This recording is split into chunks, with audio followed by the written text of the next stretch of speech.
ओ आई, तुम्ही ना आज घरातले कोणते काम करू नका. कामून ग, माझ्या माहेरचे काही जण येणार होत.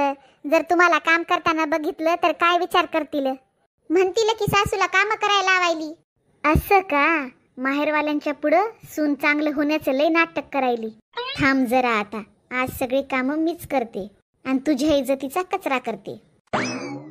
अगं येऊ दे ग सुनबाई, आज सगळे घरातले काम मीच करते. तू काही काळजी करू नको. पण आई गप, मी रात्रभर झालं विचार करू लागली. माझी सून रोज काम करते म्हणलं, आज मी काम करणार.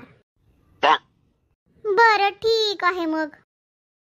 अगं सुनबाई, तुझ्या माहेरचे कधी येणार होत? येत आहेत, रस्त्यामध्ये होत. अरे जरा लवकर या. अगं सुनबाई, माहेरातले कधी येणार होत? येत आहे तर रस्त्यामध्येच होत म्हण. अरे रताळी हो, या की लवकर. अगं सुनबाई. काय आई? अगं तुझ्या माहेरचे कधी येणार होत? पूर्ण दिवस गेला की फोन करून विचार. आई विचारलं, आज येणार नाही तर दुसऱ्या कोणत्या तरी दिवशी येणार होत. काय झालं आई? मंगल भावानं